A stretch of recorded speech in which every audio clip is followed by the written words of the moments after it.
पीर माल के कारखाना बाज़ार में मौजूद हूँ। अरसा दराज से कारीगर यहाँ पर ये चप्पल बनाने का काम कर रहे हैं। ये चप्पलें कैसे बनती हैं और किन किन ममालिक और किन किन शहरों में ये चप्पलें यहाँ से दरामदाद का काम करती हैं और ये चमड़ा कौन सा होता है, आइए इन्हीं से जानते हैं। उर्दू पॉइंट की वीडियोस देखने के लिए हमारा चैनल सब्सक्राइब कीजिए और बेल के आइकन पर क्लिक कीजिए ताकि आप हमारी तमाम आने वाली वीडियो से बाखबर रह सकें।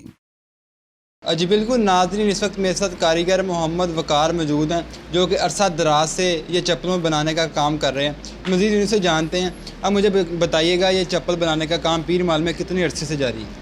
जी, ये चप्पल बनाने का काम पीर महल में तकरीबन कोई 40-50 साल हो गए हैं। ये पहले हमारे इधर बुज़ुर्गों ने शुरू किया था, तो तब इतना काम ये ज़्यादा के हाई लेवल पे नहीं था। दोबारा ये आहिस्ता आहिस्ता इस काम ने तरक्की की है। अब जिस कारखाने में हम कर रहे हैं, ये भाई मारूफ़ का कारखाना है, चाली चप्पल मैकर ये, तो इन्होंने माशाल्लाह अच्छी तरक्की की है। इनकी फैक्ट्री हैं 2 लाहौर में, पीसी की, स्टेपोन की, और माशाल्लाह आप देखें ये कारखाने का निज़ाम, ये जूते बने पड़े हैं, बहुत चीज़ें हो गई हैं। अच्छा, आप कितने अरसे से ये काम कर रहे हैं चप्पल बनाने का? मुझे तकरीबन 12 साल हो गए हैं। और आपके पास कौन कौन सी वैरायटी की चप्पल है जो आप बनाते हैं? हमारे पास मर्दाना स्लीपर है, कैंची चप्पल है, हवाई प्रिंटिंग टापी है, हार्ड शीट है, डबल शीट है, सिलाई वाली है। तकरीबन हमारे पास कोई 20-25 वैरायटियाँ हैं जो हम बनाते हैं यहाँ।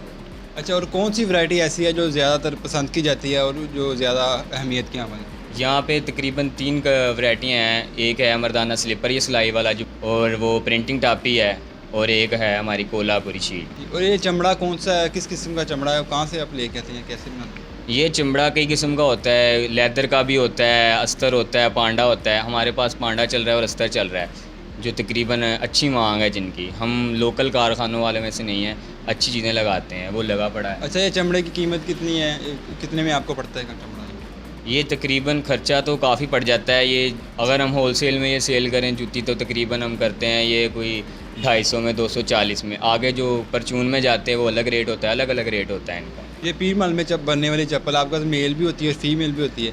ये सिर्फ पाकिस्तान में जाती है बल्कि दीगर ममालिक में भी ये जहाँ से आप भेजते हैं, वो किन किन ममालिक में आप भेजते हैं?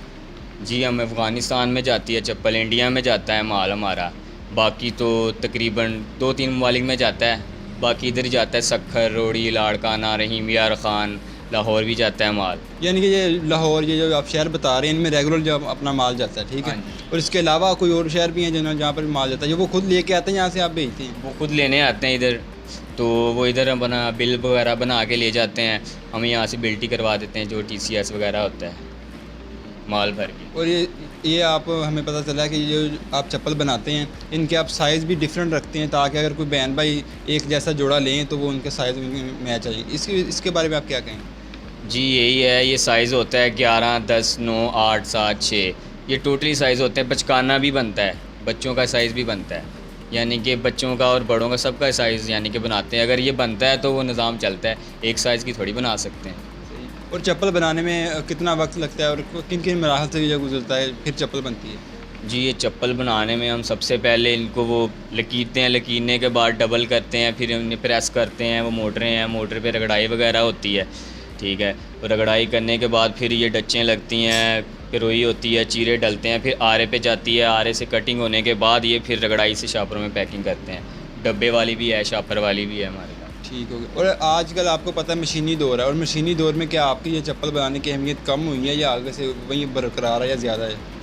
ये पिछले कुछ 1.5 साल के अंदर ना ये चप्पल की अहमियत कम हो गई थी, तो ज़वाल आ गया था, यहाँ पे कारीगर नहीं मिल रहे थे। अब अल्लाह का शुक्र है कि दोबारा इस साल में ना अरूज पे आ गई है। अब माल हमारा काफ़ी बन रहा है, हमें वक्त ही नहीं मिलता, टाइम ही नहीं मिलता कि हम क्या करें। माशाल्लाह अब अच्छा निज़ाम चल रहा है, पहले हो गया। अच्छा, ये पूरा साल ही आप काम करते हैं या सर्दियाँ गर्मियों को इस तरह कोई साल? जी, ये साल तो पूरा कोई भी नहीं काम होता। ये सर्दियों में हमारे 1-1.5 महीना होता है जो ना थोड़ा सा हम माल कम बनाना शुरू कर देते हैं, क्योंकि सर्दियों में चलता है बंद बूट वगैरह। उस महीने में हमारा काम थोड़ा स्लो होता है, हम कम काम करते हैं, बाकी ठीक इंशाल्लाह काम जाता है। और वैसे पीर माल में इस वक्त कितने कारखाने और कितने कारीगर हैं? पीर महल में अगर अंदाज़ा लगाए तो लातादाद कारखाने हैं यहाँ पे, 150-200 कारखाना होगा। कारीगर तो फिर अगर हम इस कारखाने में तकरीबन हम कोई 35-36 कारीगर काम करते हैं। ये तो हमारा एक पोर्शन है, ये पीर महल का एक नाम है, इधर कारखाने और कारीगर काफ़ी हैं। अच्छा, और आप पीर महल की चप्पल के बारे में कुछ बताना चाहें नाज़रीन? पीर महल की चप्पल के बारे में यही बताऊंगा कि